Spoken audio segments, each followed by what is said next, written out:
She walks up to me, and I get the hardest slap I have ever gotten in my life.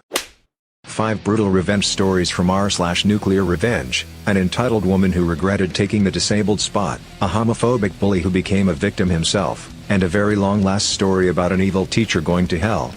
Okay, so this story took place back when I was in Florida in the early 90s. It does involve an act of vandalism that is connected to revenge. South Florida was devastated by Hurricane Andrew. My dad, as part of a local charity, was set up day after day at a local market seeking donations from shoppers to give to food banks. You have to understand, this storm left many people homeless and without power, in some cases for 6+ months in Florida heat and humidity. My father was legally disabled from a serious car accident. He was hit by a drunk driver in the early 80s and suffered from relentless hip and back problems. It never killed his heart or kindness to others, hence the charity work. One day he was about to pull into the disabled space at the local market to go buy a few items to donate to the hurricane charity. Right before he is about to pull in, this lady pulls into the space in this shiny red Porsche. My dad parks behind her and says, "Excuse me ma'am, I was about to pull in there," and also points to his disabled placard in the window.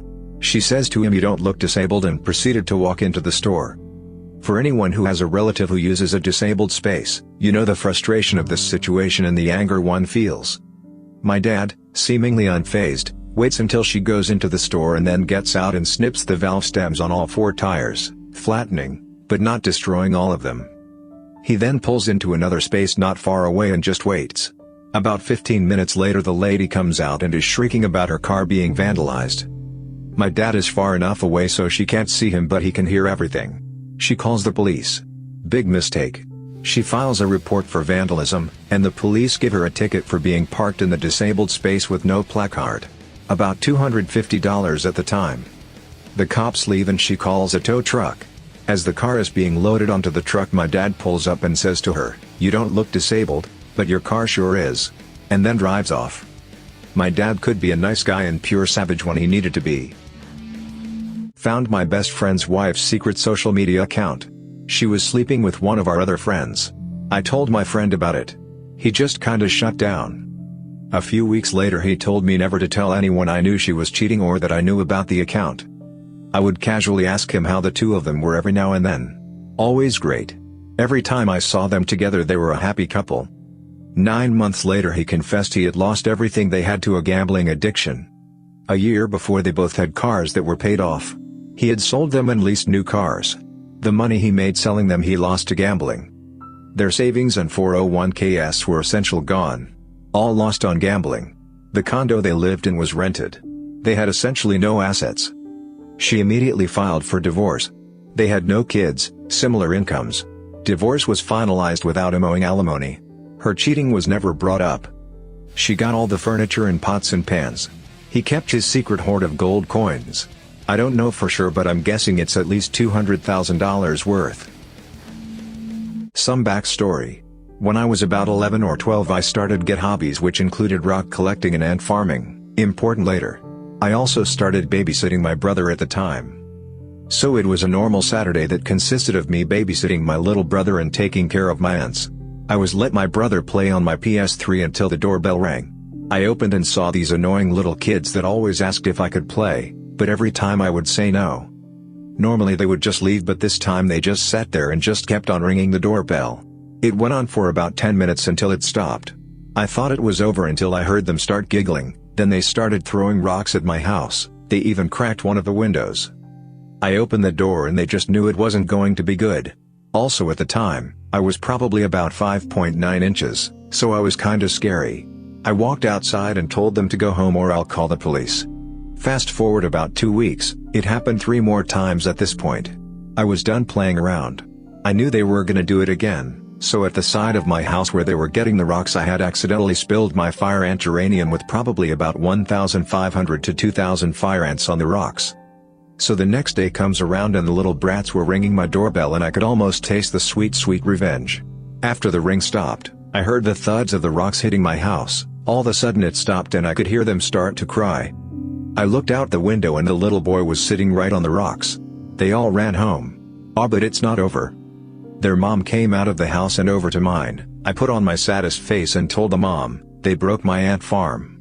After that the mom gave me $10 and I never saw them again. I'm almost starting to feel bad, but they shouldn't have messed with my rocks. A few weeks later they started doing things like taking toys from my backyard, ringing our doorbell, and stealing our rocks. I told their parents, but they just kept on doing it even after the fire ants. And this time I was so mad, I didn't hold back. I took one of my book bags and filled it with Legos, balls, dolls, etc. But that wasn't it. I had one of my subterranean termite farms and emptied it into the bag. I gently put my book bag in the grass and waited. I went to feed my brother lunch, and when I came back it was gone. Fast forward a couple of months and their house was on quarantine for a bug infestation. In my school during the time I was there was a lot of social stigma with being a homosexual within a school environment. No one ever came out publicly due to the amount of bullying that would follow, so it was a closed shop. I'm personally straight, a victim of bullying for reasons that aren't related to my sexuality, but a victim of bullying nonetheless. I knew I wasn't able to really stop this on my own, so I just moved on and tried to make their lives better through things like programming clubs. I'm well versed in my knowledge of programming languages. During my third year there, I remember there was a particular little a-hole whom I will brand butthole for this story, and he was relentless. His parents were strict Christians, but not in the sense of love and peace, more like hate and repent for things out of your control.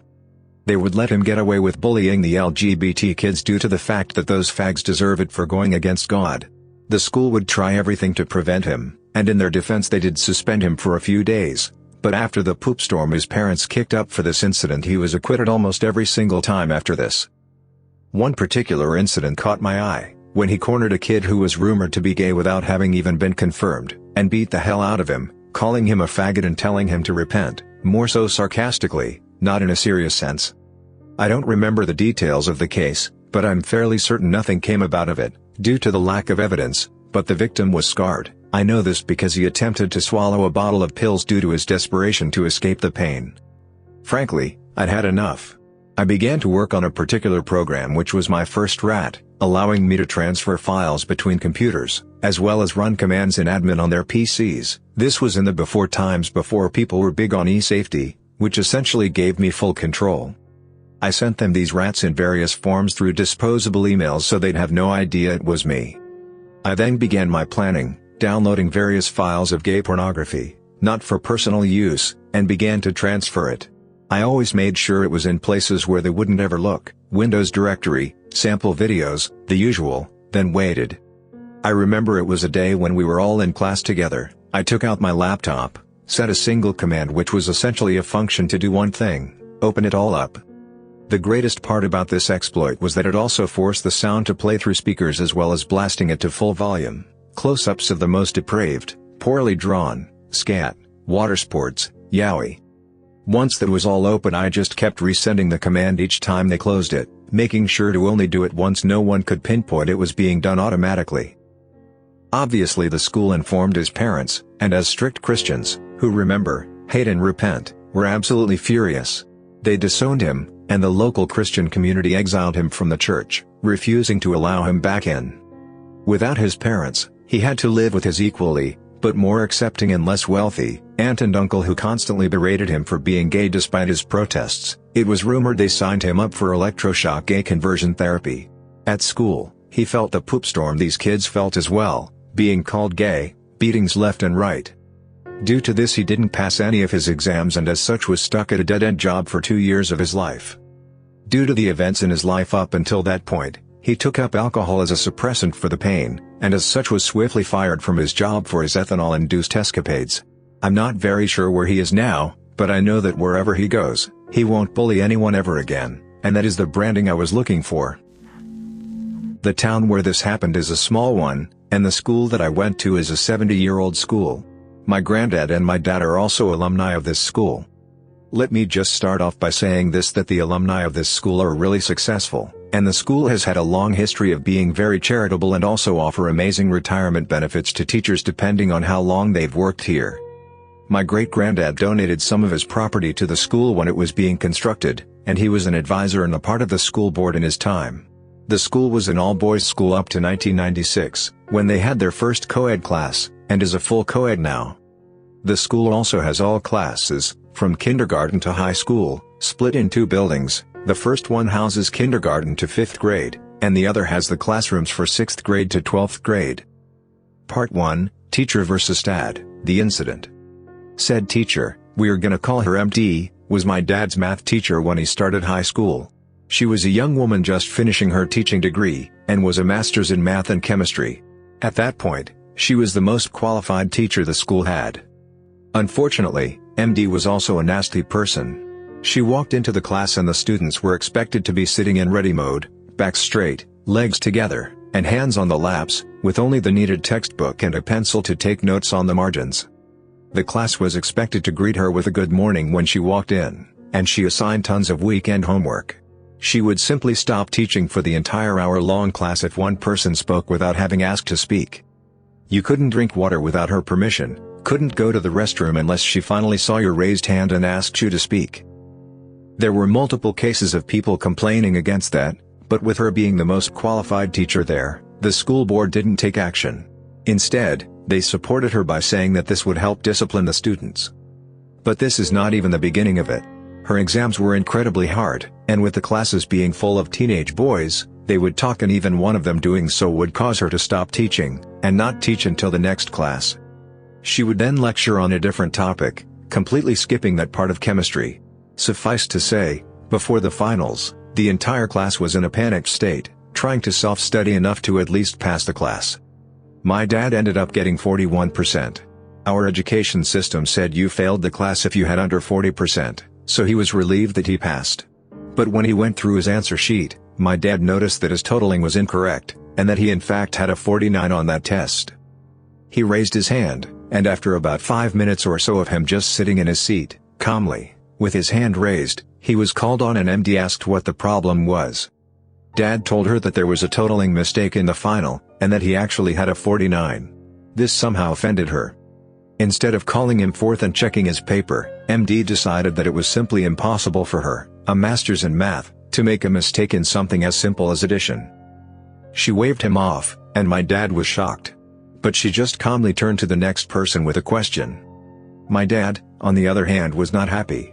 He walked up from his seat, which was basically considered a crime in her class, and put the paper on MD's desk, and started totaling his points loudly. MD incredulously watched him do that, and was at a loss for words. Though when he was done totaling, you could see her face was flushed and she was furious. She looked furiously from the paper to my dad, and then back to the paper, and then suddenly, a cruel smile appeared on her face. MD, oh okay, I see the mistake. But that is no excuse for this behavior. This awards a subtraction of 10 points from your final. The class that was amazed at the first sentence went back to having grim looks. And my dad stood there, jaw dropped, that he now had 39 points, and had failed this class. Instead of responding and making this situation worse, he simply took his final, packed his backpack and left the classroom. He went and spoke to his granddad, who was on the school board. But he said he couldn't do anything since grades were completely in the hands of the teacher concerned. My dad took his loss, and decided that revenge was not worth the trouble, and switched classes. He dropped chem and took up econ, and that was the last interaction he ever had with this teacher. Part 2, Teacher versus my brother and I. My younger brother, B, is 2 years younger to me, and so, when I was in freshman year, starting high school, my younger brother was in 7th grade. We had an auditorium under construction, and the library was newly renovated, so a teacher was assigned to chaperone the younger class students at the library. My younger brother's class, unfortunately, had MD as their chaperone. My dad had specifically instructed me to be very careful around MD, and I was on the lookout, but my younger brother had no idea just who he was dealing with. Before summer, our library allows students to take any 2 books of their choice, for the break. So, when my brother walked past MD to the librarian, and was stopped by MD, he was really confused. He had an Enid Blyton book and a copy of Backyard Science Experiments. Both my younger brother and I are really good at science-related topics, and he had been waiting for summer break to do some cool science experiments at home with me. MD, wait a minute, what book do you have there, B? B, a storybook and a backyard science book, ma'am. MD, what are you going to do with that backyard science book? Turning to the other library staff, I taught his father. No brains in there. You would have no idea what to do with this book. Leave it for someone who does. And with that, she snatched the book from his hands, and walked away, the library staff giving awkward laughs behind her.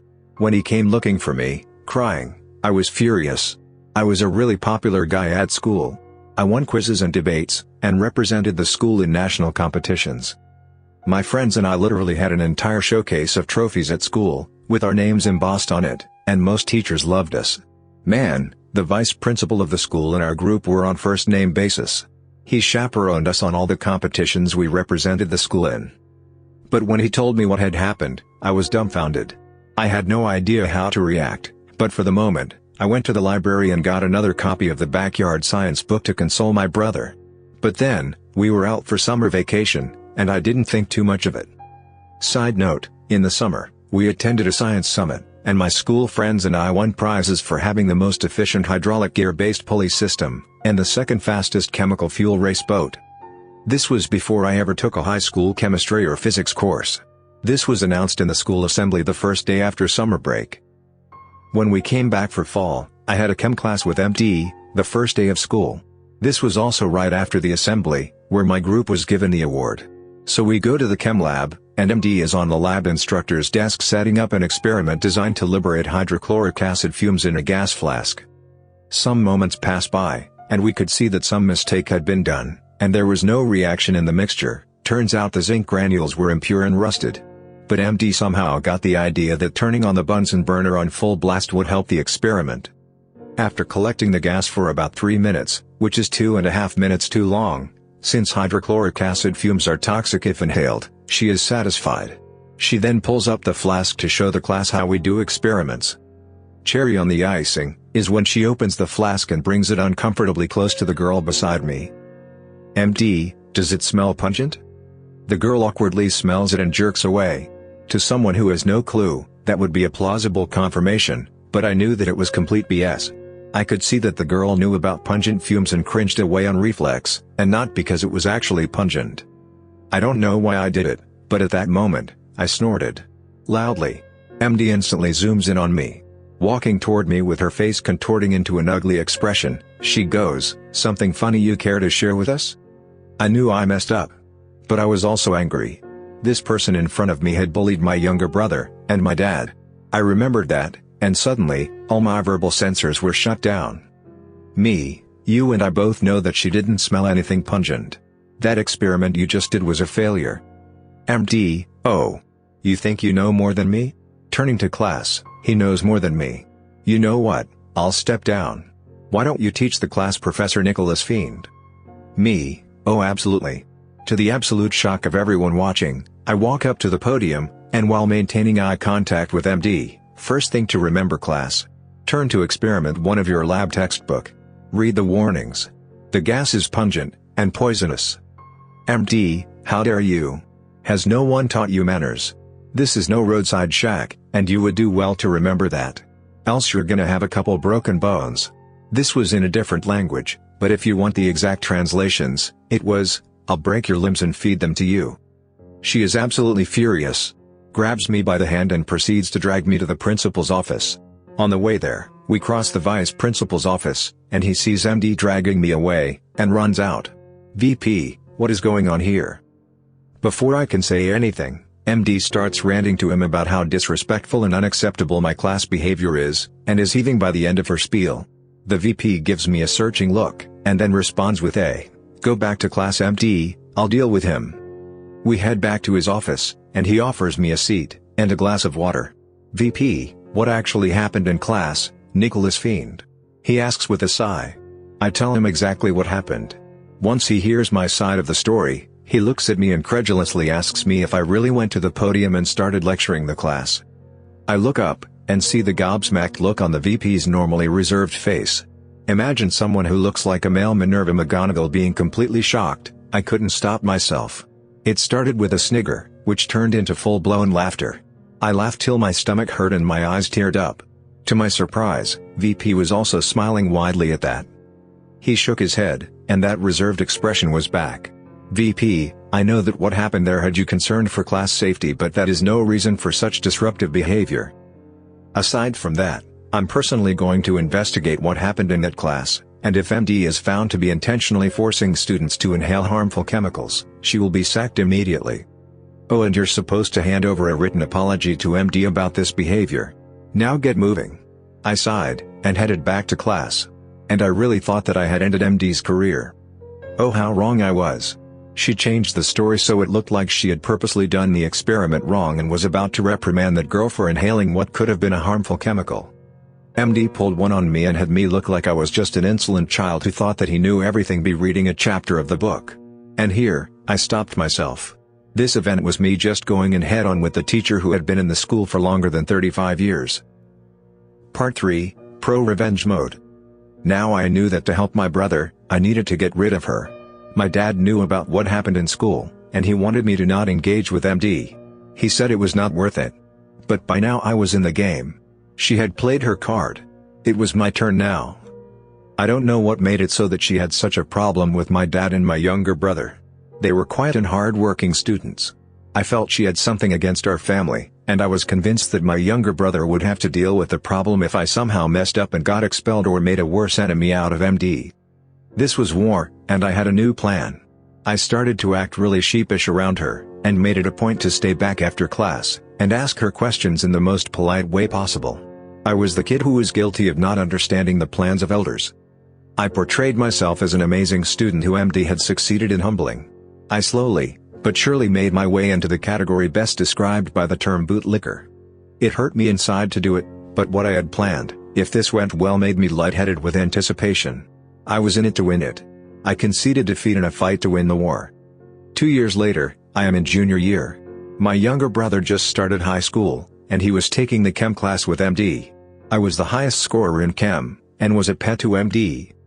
She had started to like the Nicholas fiend I had portrayed, and made me the lab assistant for that year. 2 of my best friends knew what I had planned.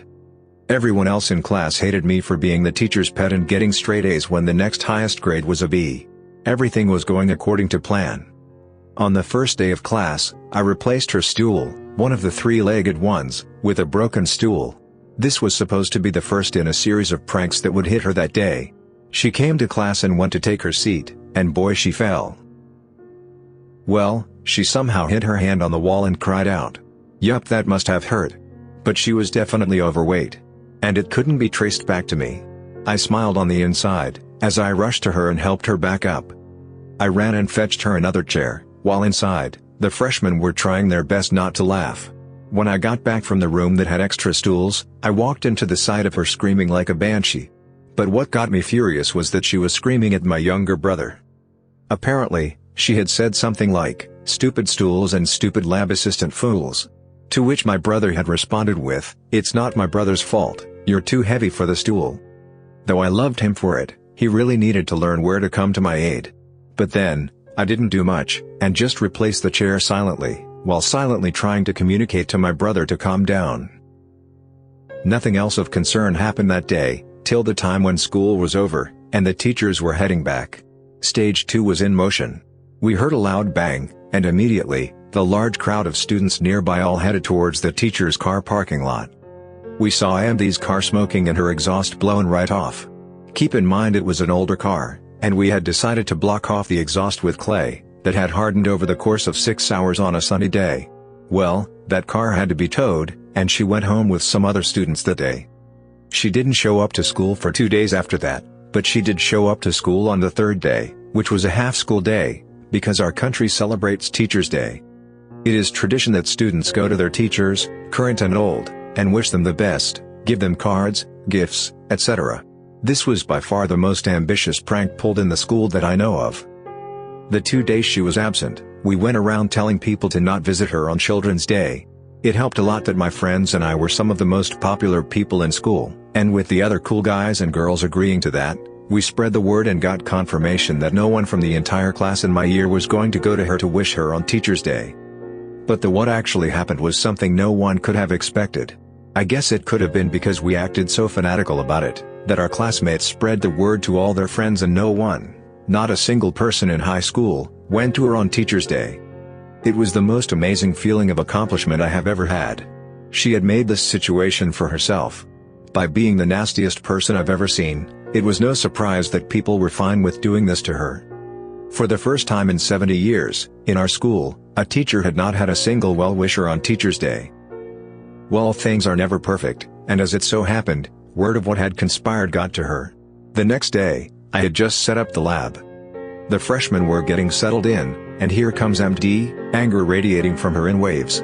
She walks up to me, and I get the hardest slap I have ever gotten in my life, right across my face. I'd hate to admit it, but that left a blue mark on my cheek, and my nose and lip bleeding. My younger brother, who saw that happening, ran towards me, but my shock slowly subsided and I smiled a bloody smile that probably scared him. I told him to go get the vice principal. 20 minutes later, I was in the school emergency room, with a nurse wiping my lip and me holding a cloth to my nose. The vice principal comes in with the principal and 2 cops in tow, and they inform me that my parents have been informed, and ask me if I would like to talk about it now or when my parents are here.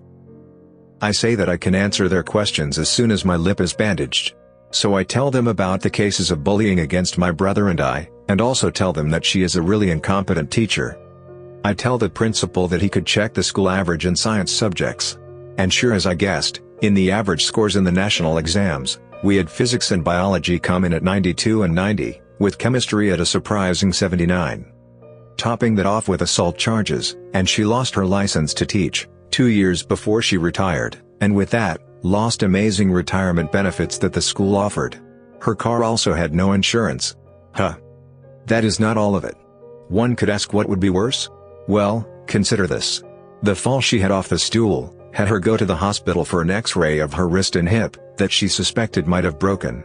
Well, the wrist sure had a hairline fracture. The hip was fine. But well, the X-ray showed another thing.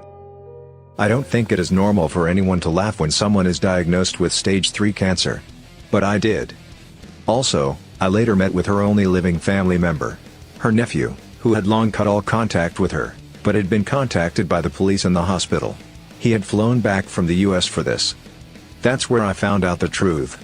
Well, I could never have guessed what I found out there. MD's mom was my great-granddad's niece.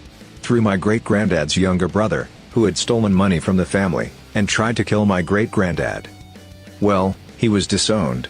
And no one knew this entire time. Well, not that anyone would care. Happy that the nasty woman is out of our lives. For good this time. Apparently she died last year, with no one by her side. Thanks for listening to Radio TTS. Subscribe and like for more videos like this. Share your thoughts on these revenge stories in the comments below. And let us know if you have ever been the victim of an evil teacher.